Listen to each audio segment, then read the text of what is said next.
¿Alguien me lee la aplicación para la vida, por favor? El apóstol Pablo fue uno de los cristianos que vivió en medio de una gran oposición por la envidia y los celos de los líderes religiosos judíos. Por eso Pablo estuvo en la cárcel varias veces y fue azotado con varas. 2 Corintios 11, 23, 25. Si hay algo que los cristianos con mucha frecuencia olvidamos, es que el camino hacia la gloria es un camino de humillación y sufrimiento. Por esta razón, no debemos sorprendernos de que el mundo nos aborrezca por causa de su nombre. Como cristianos, lo menos que podemos esperar de este mundo es ser tratados como trataron al Hijo de Dios. Asimismo, cada vez que suframos por causa del Evangelio, debemos considerarnos bienaventurados. Mateo 5:11. El evangelista Mateo añade: gozaos y alegraos, porque vuestro galardón es grande en los cielos. Mateo 5. Amén. Fíjense que ahorita viendo la aplicación para la vida, ¿no? El apóstol Pablo fue una de las personas más perseguidas. Pero, ¿qué fue lo que el apóstol Pablo hizo antes? Perseguir a la iglesia. Entonces, aquí dice todavía que muchos lo van a hacer pensando agradar a Dios. Si usted va a Chiapas, va a algún lugar donde hay gente que es religiosa, persiguiendo a los cristianos, pensando agradar a Dios. Y eso lo podemos ver aquí cerca en México, pero también en otros lugares. Hay persecución. El cristiano siempre ha sido perseguido. Y es parte de lo que Jesús profetizó. Jesús profetizó todo esto. Él, como le estaba diciendo él en esto, ¿verdad? Dice, si hay algo que los cristianos con mucha frecuencia olvidamos, es que Jesús lo dijo, que nos iban a perseguir.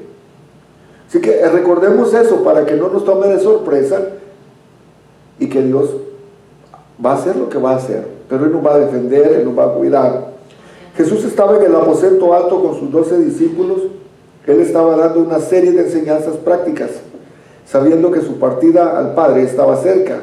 Una de las tantas enseñanzas estaba relacionada con el tema del amor entre los creyentes y hacia los demás, como un distintivo de un verdadero discípulo de Cristo. Sin embargo, la intención de Jesús fue más allá y usó ese mandamiento como un puente entre dos mundos, creyentes e incrédulos.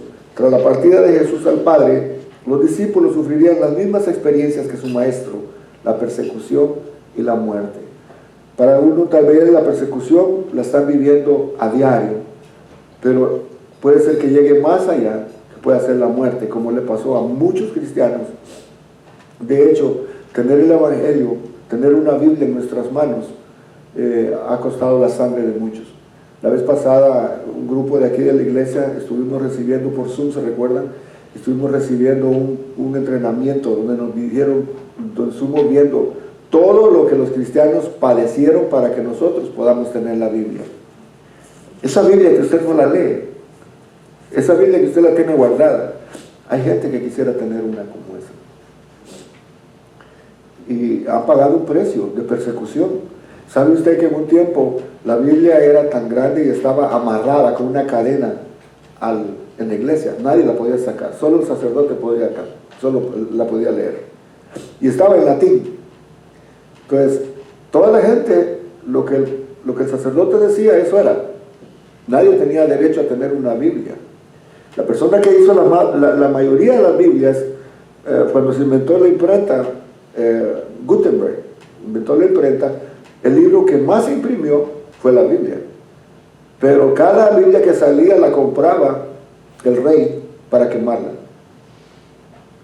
Entonces, ha sido un proceso de persecución en todo aspecto. Así que esta mañana en su estudio, Juan 15, 18 al 21, Jesús dice, si el mundo os aborrece, sabed que a mí me ha aborrecido antes que a vosotros. Si fueran del mundo, el mundo amaría lo suyo, pero porque no soy del mundo, antes yo os elegí del mundo, Por eso el mundo os aborrece. Acordaos de la palabra que yo os he dicho. El siervo no es mayor que su Señor. Si a mí me han perseguido, también a vosotros os perseguirán. Si han guardado mi palabra, también guardarán la vuestra. Mas todo esto os hará por causa de mi nombre, porque no conocen al que me ha enviado. ¿En qué aspecto usted, una pregunta, en qué aspecto usted ha visto en la persecución de alguna manera por ser cristiano?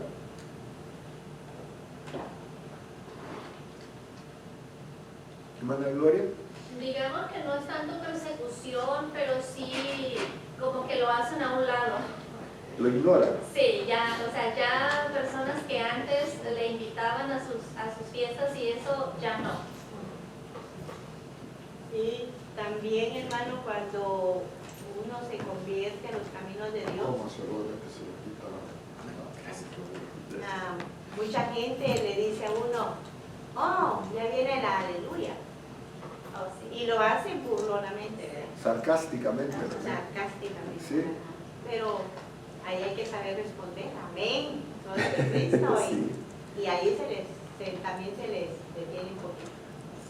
Bueno, hermana Evelyn. Ya, a veces hasta en la propia familia, como dice Gloria, a veces hay personas que ya no lo respetan a uno también, amistades, familia. En mi caso, yo pues ya que como antes era parrandera, pues ahí el primo cuando ponía fiesta, ahí estaba atenta yo siempre, ¿no? Pero ahora como ya uno ya sabe que ya no encajamos en esos lugares, entonces ya ni lo visitan ni tratan de no hablarle. ¿Por qué? Porque ignorar. cristiana y lo primero que te dicen es, el pastor te prohíbe que bailes, que fumes y esto, y como yo he dicho siempre, la respuesta que yo he dado, a mí ningún ser humano me ha cambiado, lo único que me ha cambiado es Cristo, nada más, porque es la verdad, ¿eh? Porque ninguna iglesia prohíbe lo que uno hacía antes, eso es poco a poco y es el Señor que hace el cambio, el poder del Espíritu Santo principalmente.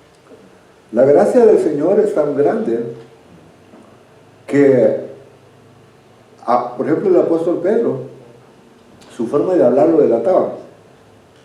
Entonces ya la manera de hablar cambia. Y ya la gente, quiera o no, como que les aguada la fiesta a usted cuando llega. Porque aunque no diga nada, créame que yo llego a alguna fiesta y yo no digo nada. Pero de repente, hoy llegó el pastor. Ya cambió la cosa. Ay, aquellos que estaban así. Y esa es la forma, sin uno decir nada. Yo no digo nada. Yo respeto a la gente como es. Pero sencillamente el Espíritu dice que da testimonio de quiénes somos nosotros. Pasó una vez antes de que mi familia viniera a los pies del Señor de nuevo, hicieron una fiesta y nos invitaron obviamente. Pero antes de que ellos comieran, me dijeron, esperen, me voy a orar por los alimentos. Y ya había como algo de incomodidad. Cuando terminé de orar por los alimentos, mi hermano el más chico se levantó y dijo, voy a comer aquí. Y se separó de nosotros. Pero yo con la misma volví con él allá y le dije, pues si somos familia, vamos a comer todos juntos. Y se volvió para la mesa. Terminamos de comer y todo, y él como si chocaba esa parte, hasta que le hice entrar en razón y le dije, yo no lo hago por maldad. Si ustedes todos conocen el Evangelio, si ustedes no quieren llegar a los pies de Cristo de nuevo, es un problema, pero yo voy a seguir siendo quien soy, ustedes van a seguir siendo mi familia. Fíjense que ahorita que menciona esto, nosotros en el pueblo éramos conocidos por ser cristianos. El pueblo no era muy grande. Y la gente no nos trataba tan bien a nosotros. Siempre me recuerdo que nos miraban nos miraban mal. O sea, nunca fue un trato tan bueno por ser cristianos. Y aunque no le hiciéramos nada a nadie, no dijéramos nada, sencillamente vivíamos una vida como mi papá nos había enseñado ser cristiano. No fue tan fácil. Pero todas esas cosas están escritas, porque Jesús dijo que nos iban a aborrecer a nosotros. En estos versículos, los discípulos no debían esperar que el mundo los amara Por el contrario, Jesús les anticipó la futura hostilidad del mundo hacia todo aquel que se identifique con él. Jesús no les ocultó a sus discípulos el costo de seguirlo. Antes bien, les declaró la magnitud de lo que eso significaba. Al usar la palabra aborrecer, literalmente les dice que van a ser odiados por el mundo. Jesús nos da dos razones del por qué el mundo odia a aquellos que viven como Jesús. En primer lugar, porque el mundo lo aborreció primero a él. Odiaban a Jesús simplemente porque amaban más las tinieblas que la luz. Los hombres del mundo solo aman a aquellos que viven como ellos. Por esta razón el mundo aborrece a los cristianos que viven vidas santas como las de Jesucristo. En segundo lugar, porque el estar en Cristo ya no pertenecen a este mundo. Juan resalta la idea de la elección. El estilo de vida de un cristiano es opuesto radicalmente al estilo de este mundo. Es radicalmente que va a haber un cambio. Por eso es que muchos no quieren decir que son cristianos, porque no quieren tener esa afrenta, porque no quieren que la gente, desde el momento que se dice yo soy cristiano, desde ese momento va a haber gente que le va a decir, le van a hacer la vida imposible para ver si es cierto, ¿verdad? Y eso es común, eso pasa. Le hacen cosas así, a ver si es cierto, a ver cómo reacciona. Y cuando usted reacciona dice, ay, no que muy cristiano, y no que muy aleluya, porque eso es lo que la gente hace. Pero como decía, ¿cuál es la reacción que uno tiene que tener? Sencillamente ignorar y saber de que eso es normal en la gente que no conoce al Señor. En el verso 20 dice, el principio que Jesús destaca es que el siervo no es más que su Señor. Y esto quiere decir que nadie puede llegar más alto que su Señor. Donde el Señor está es lo máximo que puede llegar. Entonces no podemos ni pretender que podamos llegar como Cristo. Pero sí el llamado es a que nos parezcamos a Él. Por lo tanto, el siervo no debe ignorar ni resistirse frente a la realidad misma de la persecución en su vida, puesto que eso le lleva a identificarse con Él. Jesucristo, siendo inocente, estuvo dispuesto a sufrir por nuestra causa. Nos toca a nosotros identificarnos con el sufrimiento de nuestro Salvador. Nuestra unión con Jesucristo conlleva en sí una identificación con sus padecimientos. Pablo dijo a los filipenses que sus padecimientos eran identificarse con Cristo. Debemos resaltar que la época en la que más impacto tuvo la iglesia de Cristo fue cuando era perseguida y rechazada. Cuando la iglesia creció más, es cuando estaba en el apogeo de la persecución.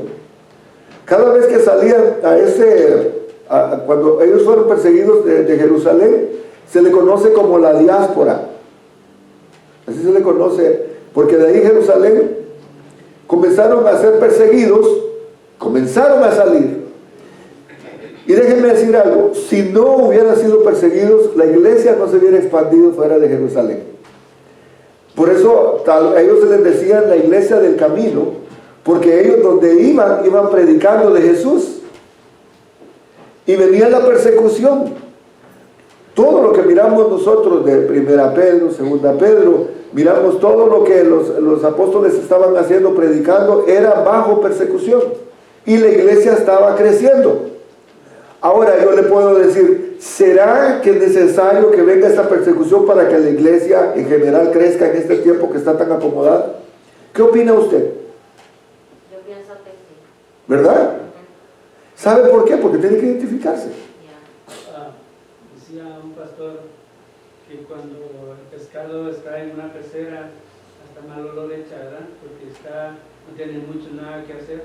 Pero dice, ponle una piraña adentro, el pescado vuelve a la vida, o sea, el agua se va a volver a limpiar porque va a generar algo de oxígeno. Y a veces quiere la iglesia de que venga la persecución para que la iglesia empiece a reaccionar. Estamos acomodados en las sillas y no presentamos nada. Si el mundo afuera sabemos que está en caos, nosotros estamos bien sentados adentro. Pero en caos también. Por eso digo, o sea, ya nosotros estamos cómodos adentro. No, es que, ¿qué nos van a decir? O, no, mira, es que se van a meter con nosotros, y nos van a decir y esto y lo otro. Entonces teníamos miedo al que dirán, ¿verdad? Y realmente el Señor nos mandó a predicar el Evangelio y Pablo le decía a Timoteo, te encarezco que prediques este Evangelio a tiempo y fuera de tiempo. Amén. Entonces uno realmente como cristiano tenemos que empezar a hacer esa evolución, porque si no, no nos vamos a salir de estas cuatro paredes. Y nos estamos acomodando al sistema, al que dirán, por ejemplo, el mundo afuera está cambiando y nosotros como iglesia realmente no estamos haciendo nada. Okay. Fíjense que hay un libro muy interesante, se llama Jesús recortado de la imagen. Ese libro lo estudié y da una enseñanza cómo la iglesia se está ajustando al mundo y no el mundo ajustándose a Dios. Estamos creando una iglesia atractiva para la gente, pero haciendo lo que la gente hace. O sea, ya muchas cosas le hemos quitado el nombre de pecado, son faltas. Aquí ya no es el altar, aquí es un stage, es una tarima. Y muchas cosas lo estamos haciendo y no me preocupa en que si alguien nos está escuchando y difiere de lo que yo estoy diciendo, pero es la verdad. Muchas iglesias están predicando un evangelio aguado, diluido, por no ofender a la gente. La gente tiene años de ofender a Dios y no le preocupa. Que usted le diga la palabra y que usted le diga la verdad no es ofenderlos. Si yo soy ratero y me dicen que soy ratero, no me están ofendiendo, me están diciendo la verdad. Ahora, si me ofendo, deja de hacerlo. ¿Sí o no? El principio que usa Jesús en esto es precisamente de que vamos a ser perseguidos. Sabemos de que si hacemos lo que Jesús nos dijo, vamos a ser perseguidos. Y va a haber lucha. Porque el sistema, como decía el hermano Rafael, el sistema está creando una iglesia que se adapte al mundo, donde el mundo se sienta bien haciendo lo que hace, sin cambiar. Tanto es pecado lo que está hablándose ahorita, tantas cosas. Es pecado la borrachera, la Biblia lo dice, y todos los frutos de la carne. Como es pecado el homosexualismo, el lesbianismo y todas las ideologías de género que se están manifestando. Pero ¿por qué tanta iglesia está adoptando esto? ¿Por qué tanta iglesia se está acomodando cuando realmente conocemos que la palabra dice otra cosa? Tenemos un amigo, mi hermano lo conoce, se llama Juan, el pintor. Él es cristiano, pero el otro día llegó un amigo de nosotros, de todos los que trabajamos ahí, llegó a trabajar conmigo y me dice, oye, ¿por qué el hermano Juan? Porque él no es cristiano, él dice que él no quiere ir a ninguno para no ser como, o sea, totalmente, para no ser como igual a los que no hacen realmente su función de cristiano. Entonces dice, ¿por qué el hermano Juan escucha reggaetón? Cristiano, supuestamente, me dice.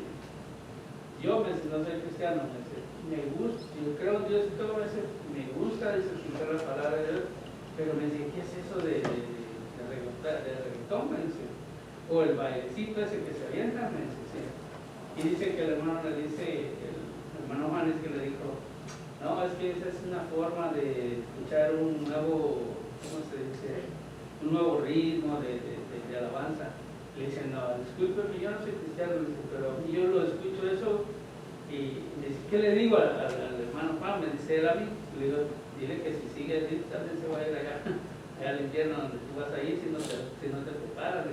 Porque yo así hablo con ellos. Pero en lo que mismo que usted decía, se pegan esa enrolada de que ellos se quieren acomodar al mundo, o sea, o el mundo se acomoda a la iglesia. También hay el 31, el día que se celebra Halloween, también una iglesia, también se le, no, es que hay que enseñar a los niños que nosotros podemos hacer esta fiesta, pero en diferente en Cristo. Hermano, el otro domingo usted lo va a experimentar. Muchos de la iglesia buscando huevos de conejo. Claro. En el día de Easter. Cristianos. Pastor. Cristianos. Así es. Y aquí en la iglesia. Amén. Qué pena. Qué pena. ¿No estamos celebrando entonces la resurrección de nuestro Señor Jesucristo? A mí me pasó recién llegada aquí en la iglesia, no necesito mencionar el nombre, ¿verdad? Pero me acuerdo yo que teníamos como 1 año y medio de estar acá. Yo no estaba bien en las cosas del Señor, que me ha costado aún hasta este día también, pero este tiempo me acuerdo que me dijeron, no va a ir a recoger huevitos. Ya tenía la niña, estaba pequeña, estaba ella, ya me acuerdo, tenía más un poquito. Y dije yo, ¿por qué yo voy a ir a recoger? Yo no soy de eso, en mi país nunca vi eso. Y si estaba buscando una iglesia para cambiar cómo yo iba a meterme en las cosas de la modalidad, ¿no? Y dije yo, en mí misma, pequé también, ¿verdad? Porque le dije a él, bueno, y se supone que es cristiana esta iglesia y la persona es cristiana y que tiene tantos años de estar aquí en la iglesia, porque así lo he visto, ¿por qué participa en esas cosas del mundo? Entonces, para mí, yo digo, no están viviendo el evangelio que de veras la palabra de Dios no está. Aquí estamos, eso es lo que estamos hablando. De que tal vez hay gente que se molesta porque yo predico que eso no es de Dios. Eso es paganismo. ¿Sabe usted que cuando ellos están celebrando la diosa de la fertilidad, la diosa Diana? Entonces, ¿cómo puedo yo mezclar el evangelio con esto? Para mí es sagrado. La muerte, la vida y la resurrección de nuestro Señor Jesucristo es sagrado. ¿Cómo voy a andar saliendo de aquí del servicio y ir a buscar huevos de conejo? Hermano, disculpe. Aquí hay una hermanita ya fallecida ella, se llamaba Martina, y trajo una canasta de huevos. Dijo, Para que nazca la dominicana. la voy a esconder, dijo, para todo no lo regale. Se da cuenta cómo, por eso, estamos hablando, hermano, esto, y usted podrá decir, uy, qué legalista. Es que no podemos. Al menos yo no puedo. Si usted quiere buscar, que le vaya bien. Porque ya el que quiere seguir haciendo lo que lo haga. Pero que le diga yo que está bien, no. Y sabe que yo lo digo de aquí del altar. Yo lo digo de aquí del altar porque de aquí del altar tiene que salir la palabra. Porque si vemos a alguno por allá, que no vaya a decir que aquí en la iglesia admitimos eso. Porque eso es mal testimonio para la iglesia. No sabemos de qué espíritu somos, ni cuál es la doctrina. Yo le estoy enseñando doctrina. Si quiere hacer lo que le da la gana, hágalo, porque al fin y al cabo usted va a dar cuentas a Dios. Pero yo salgo de mi compromiso. Le estoy diciendo lo que la Biblia dice, que va a haber persecución, y muchos pueden decir, oye, no voy a esa iglesia porque son tan legalistas. Estamos recortando a Jesús de la imagen. No podemos estar haciendo alianza con el mundo y alianza con Dios. La Biblia dice que no podemos amar a dos señores. O amamos a uno y odiamos al otro. Porque no podemos estar así. Permítame. Oh, pastor, mi hijo más pequeño me preguntó esta semana, mamá, ¿por qué nosotros no vamos a la fiesta de carnaval? Yo creo que en la escuela escuchó eso. Y yo le digo, porque nosotros somos hijos de Dios y los hijos de Dios no participamos en las fiestas paganas, le dije yo, y esa es una fiesta pagana. Fue todo, ya no me dijo nada, él entendió. Sí, hermana. Sí, hablando de lo que es el pecado, ¿verdad? Usted sabe que un día de esto yo le mandé un mensaje a usted, ¿va? Referente a lo que iba a pasar el viernes en la escuela de mi niña. Y yo cuando leí eso, que el calendario que nos dan, dije yo, Dios mío, esto lo van a hacer ahí, a darle más promoción, hacer 1 minuto de silencio para darle apoyo a la homosexualidad, ¿no? Y dije yo, le platiqué a Rafa, le digo, sabe que yo no estoy de acuerdo, prefiero que la niña pierda ese día a que ella vaya y apoye eso. Entonces me dice él, pues está bien, porque hasta para el día de Halloween me acuerdo yo que la sacaba antes. Hoy no la saco antes, sino que antes de que empiece el desfile que hacen me la traigo. ¿Por qué? Porque ella no participa de eso, ¿verdad? Ok, entonces yo me acuerdo que le dije a él, le voy a mandar un mensaje al pastor, ¿qué opina él? Y le doy gracias porque usted me dijo, usted está en su derecho. Y es cierto, porque yo sé que usted nos está instruyendo a nosotros también. Y yo le pregunté porque dije yo, a veces uno puede exagerar, pero después dije yo, no, sí, pues mi niña ha sido instruido en la palabra de Dios, ella sabe lo bueno y lo malo. Y no es posible que venga yo porque es en la escuela y porque es algo así solo por hacerlo. La niña también está apoyando si yo lo hubiera hecho. Sí. Entonces yo lo que hice fue, le pedí a Dios y dije yo, no Señor, yo no voy a ser partícipe, ni mi niña tampoco, en una cosa que yo sé que es errado. Fíjese que usted ha tocado algo importante. Es muy posible que otra gente la vea mal a usted y decir, está limitando a la niña, está abusando de la niña, no la deja Yo participar en llamé eso. a la escuela y pregunté si era cuestión de la escuela o cuestión del distrito. Es del distrito. Y me dijo la muchacha del distrito, pero es algo así, no crea que es algo malo. Pero le voy a decir una cosa, le digo con respeto suyo, no sé usted qué iglesia, qué religión es, aunque no me gusta hablar de religión porque yo no tengo religión, porque es una relación con Dios, pero nosotros estamos en una iglesia donde nos han enseñado, la niña nació en un hogar cristiano, porque es así, ¿verdad? Pero la verdad no podemos hacer que ella participe de estas cosas porque ante los ojos de Dios no estamos bien.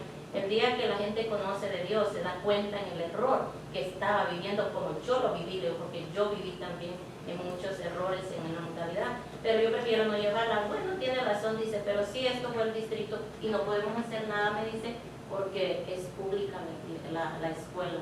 Y hay muchos maestros también están atados, aunque quisieran hacer algo, ellos están atados en su sistema y lo han establecido suavecitamente.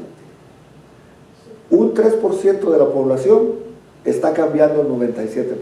Y mire, mi niña le preguntó a una niña, después de que salió de clase, le preguntó a una niña por texto que si habían hecho eso. Y la niña dijo, sí, pero no pasó nada, no pasó nada. Y la niña le contó, pero hicimos unos juegos de los huevitos y de que vieron un dulce y todo. Y me dice, Genesis, ¿ves? Hubiera ido y se dieron cositas. Dice, no, pero mira lo que está diciendo que hicieron. Ah, eso sí, dijo ella, por todos los huevitos tú no me has enseñado.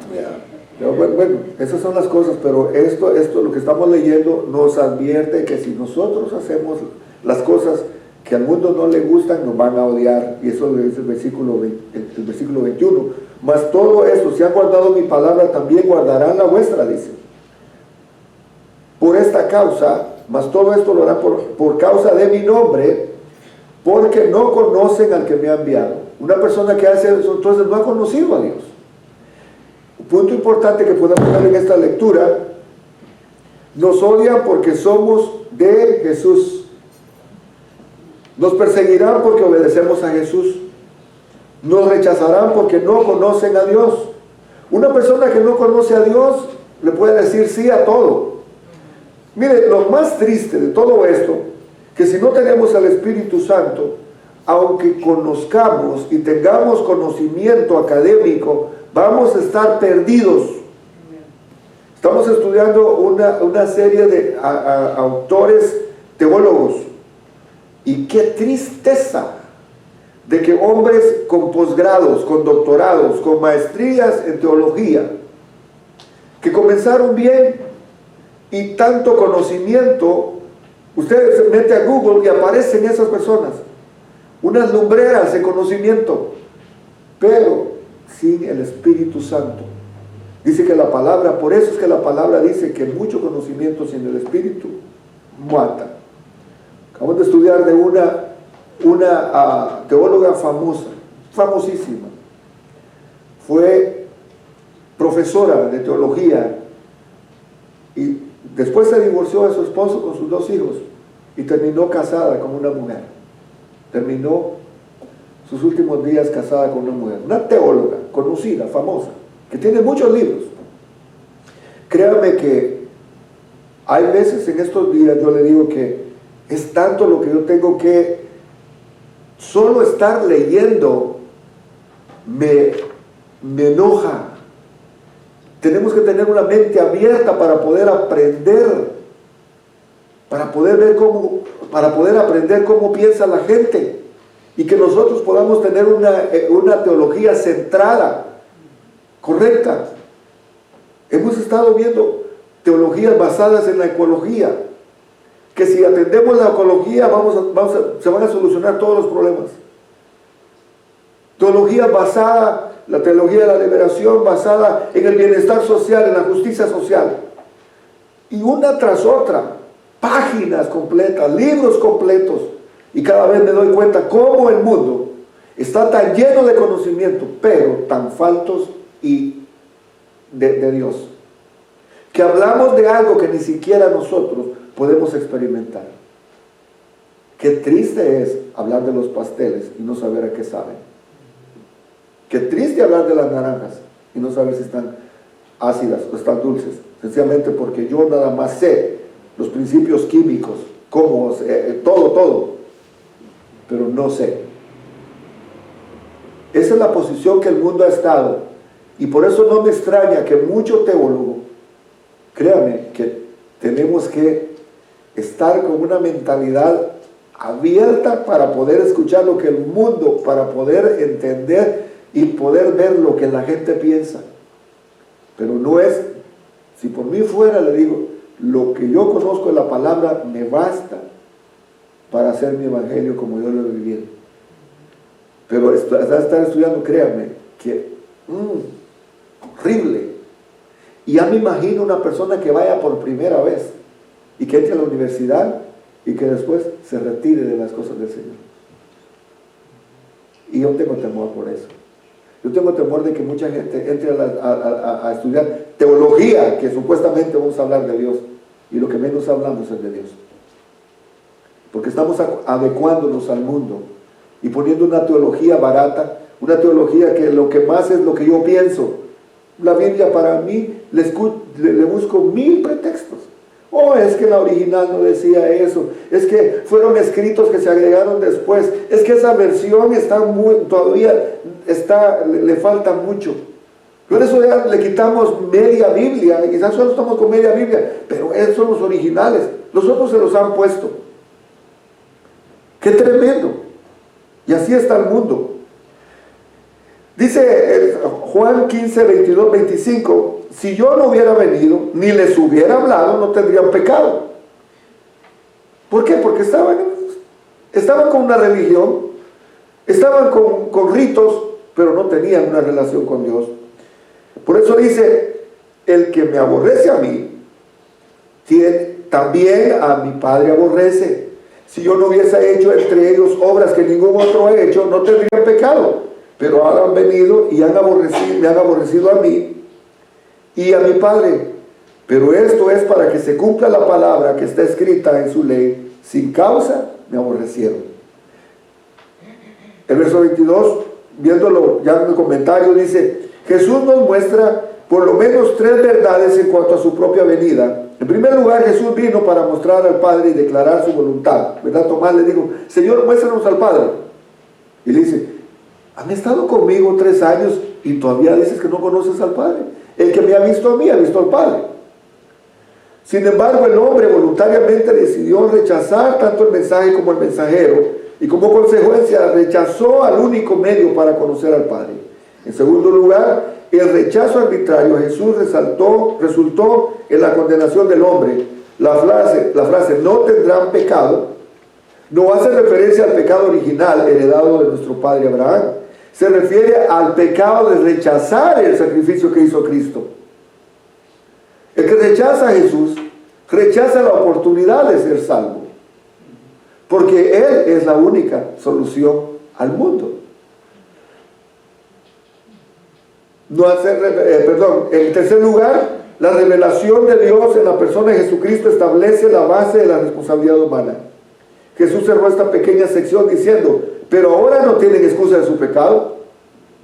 Podrá ser que le ande buscando una justificación a mi pecado. Es que yo así nací. Pero ¿sabe que no se puede cambiar?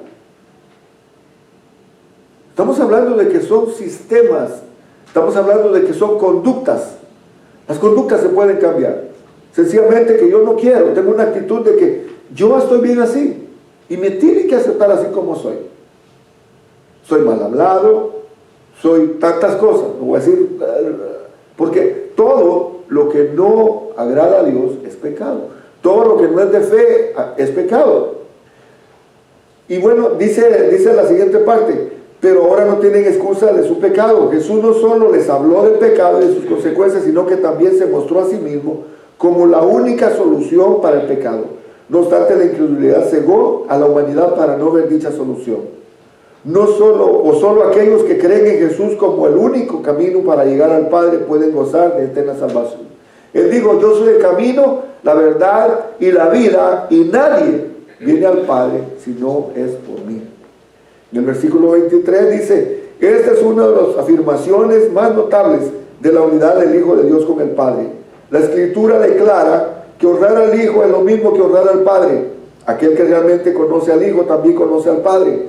Esta es una realidad en la vida de quienes sinceramente creemos en Jesucristo, porque solo por medio de Él podemos tener una comunión con Dios y conocerlo por medio de su palabra escrita. En el tiempo de Jesús había judíos que decían amar a Dios y lo llamaban Padre, pero deshonraban a Jesús diciendo que tenía demonios.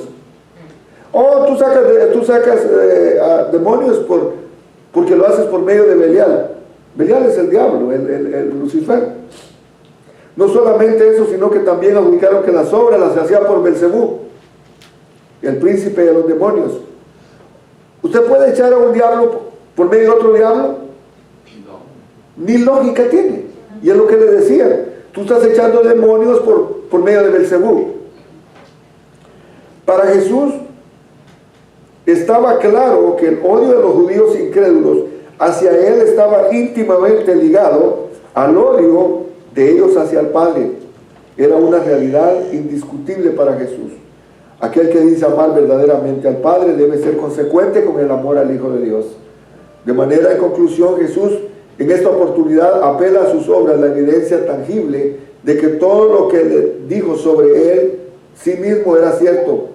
Cada una de las señales hechas por Jesús tenía el propósito de testificar a favor de Él.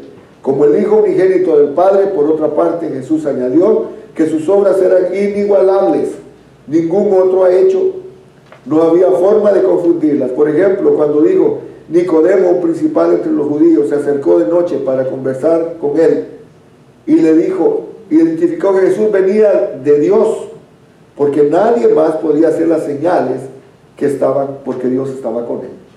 Nicodemo le dice: sabemos que tú has venido del Padre, Nicodemo. Pero hay una cosa que usted tal vez se ha dado cuenta. Nicodemo, sabiendo que era, Nicodemo tomó la opción de estar encubierto. Fue de noche a consultar a Jesús y le dice: sabemos que has venido del Padre. Pero Nicodemo no quería problemas con los de su tiempo, con sus líderes religiosos.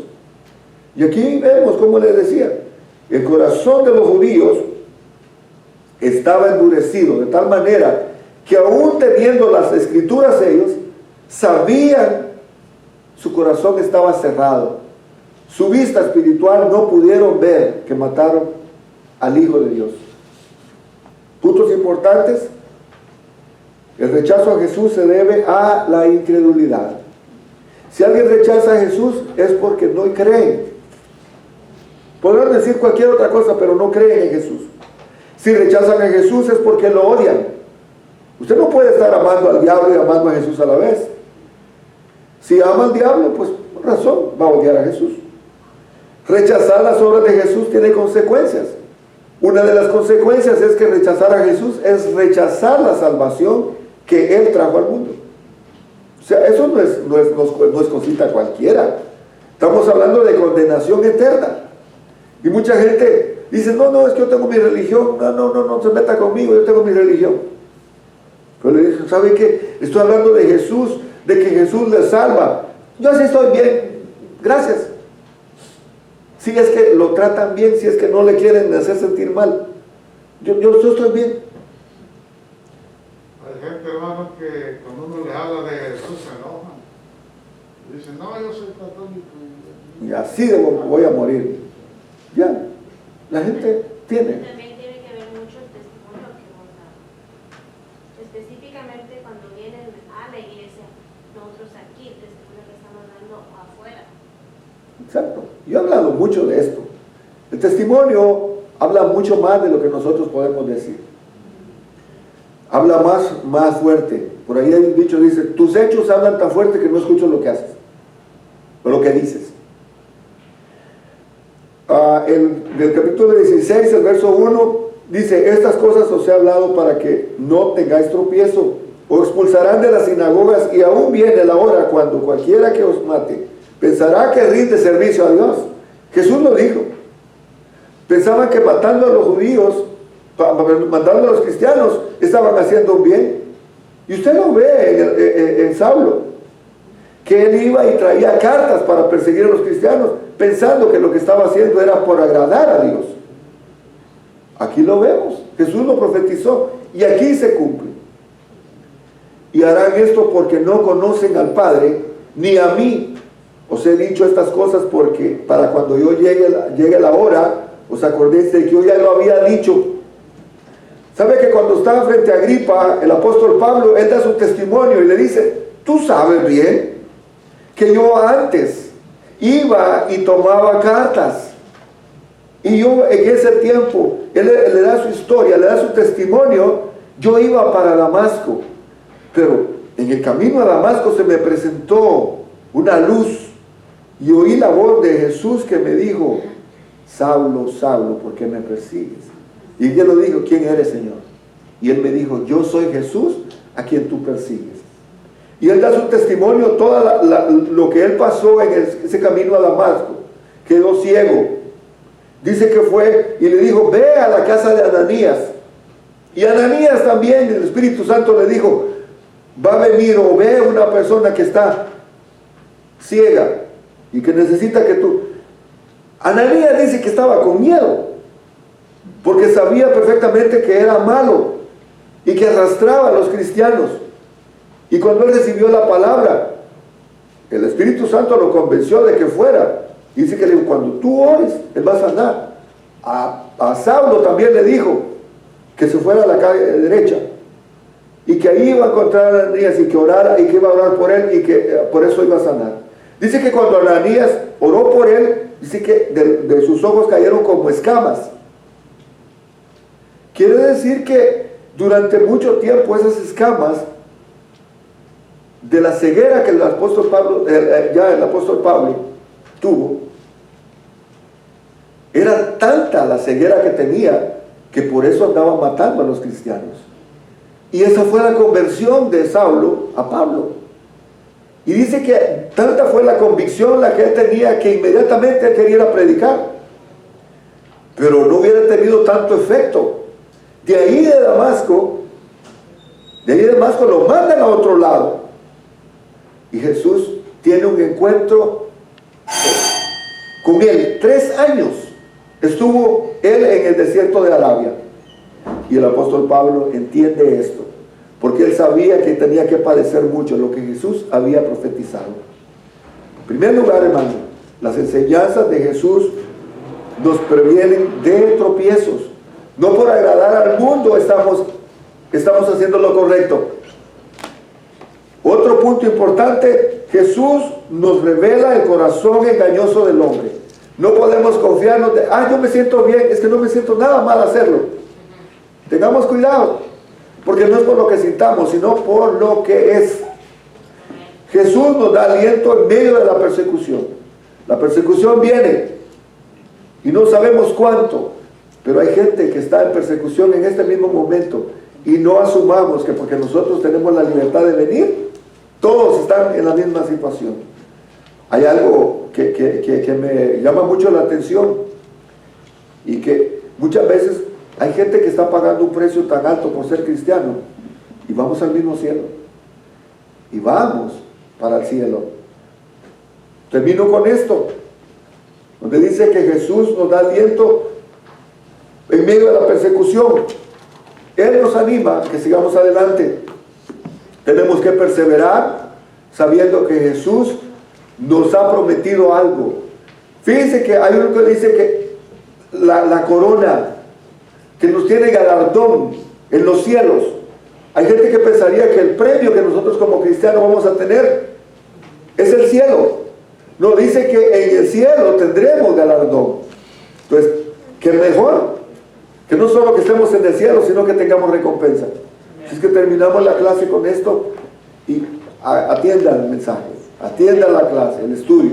de que no nos van a tratar bien cuando nosotros hablemos de Cristo. Amén.